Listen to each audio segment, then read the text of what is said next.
Yes, well, that's what I thought of immediately. Well, that and Mary Kay were the two phrases that went through my mind. First place is Mark Melvin. Mark is very secure in his masculinity. 1968 American Motors AMX two-door hardtop.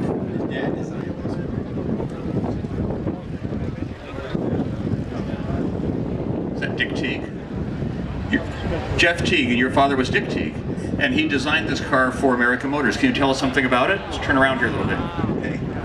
My dad was Richard Teague from American Motors Corporation, and I'm proud to be his son. I followed in his footsteps and became a designer as well, still designing automobiles, and I'm so proud to find out Mark, who restored this car, has done a beautiful job, and it's got a lot of history to it itself. It's the Playmate of what year was it? 1967, 68 Playmate Car of the Year for Playboy, and I want to have my daughter, my dad's daughter, present the trophy.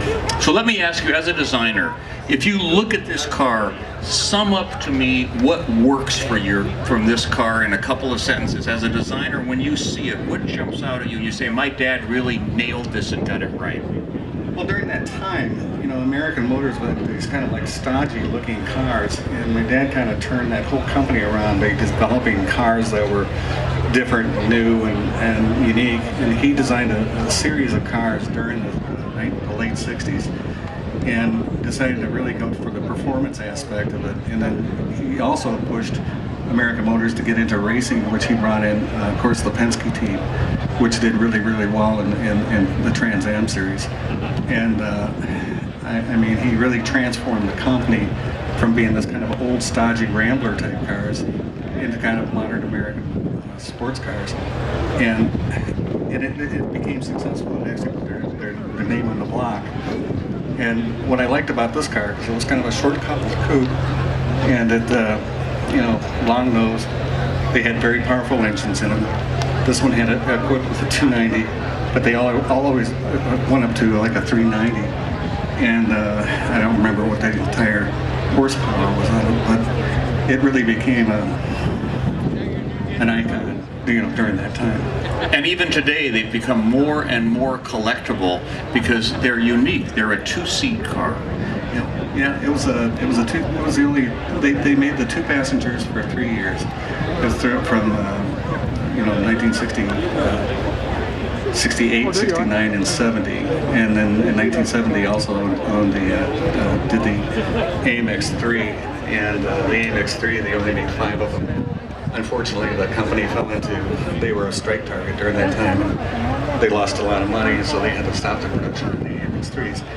Going to be built in Italy, but this car itself it was awesome. Well, it's wonderful for us to honor your father and to have you here, because clearly his genius shows through here. Congratulations. Thank you very, very much. And I'm going to have my daughter Rachel present. Rachel, here you go.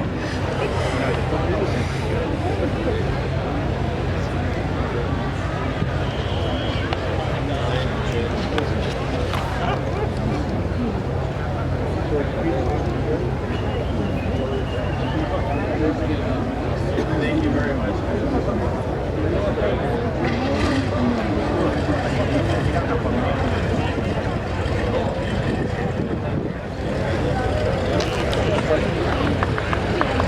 All right. Hooray. Italian sport.